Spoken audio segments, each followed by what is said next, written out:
name's Marc. I'm working on Miegakure, which is a puzzle platform in 4 dimensions. You probably know about it. All right. So our world is 3-dimensional, right? There's width, depth, height. What if there was a 4th one like that, that works just like the other 3? So in this game, there's 4 spatial dimensions, and you can move around in only 3 dimensions, just like the Mario 64 or whatever. And then you press a button, and it swaps one of your regular dimensions with the 4th dimension, so that now you can move along the 4th dimension. And there's lots of puzzles, and there's lots of cool things that happen because of that. Like you can walk through walls and things like that. So the game is about exploring that, that aspect. So I thought about maybe I would talk about how I design levels for that game, and then how does that work with playtesting and things like that. So John Blow talks a lot about making games that are interesting but not challenging. And so where your main goal when you're making a game is to get to the interesting part and not the challenging part.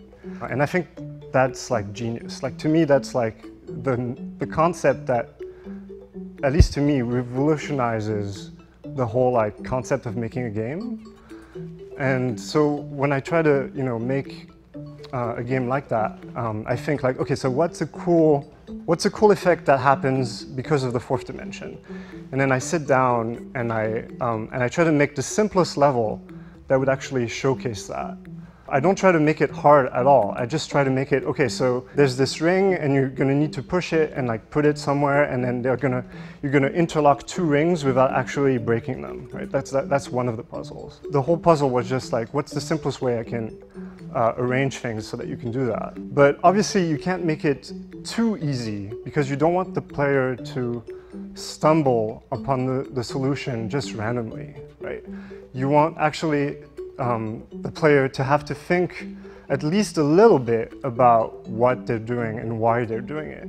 Often the solution then, after you're done with the initial level, if people can just I'm just randomly push this and it's going to work, then maybe you hide the solution just a little bit so that they can't directly go there. But then it's still about the idea that in the player's brain, what's actually going on is not, oh, there's all these steps and I have to go and push this here, but I can't actually imagine what that would actually do. And then I'm going to have to do this and this and this, and there's all these different steps that are really complicated and you can't hold them all in your head. Most of the levels in my game you can solve in 3 steps. You just have to know which 3 steps. And so it's more about what's going on in the player's brain. Do they actually understand what's going on? And can they, so that they can, see what the steps are right away?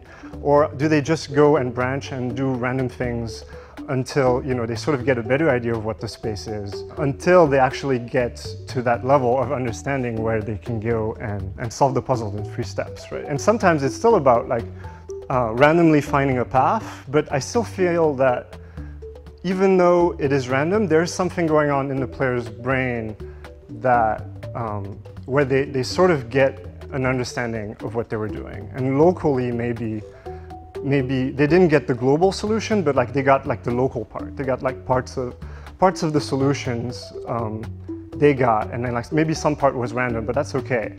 And then then the whole game progression is about putting the really easy to stumble upon solutions at first, and then afterwards get into more and more levels that require global thinking, right?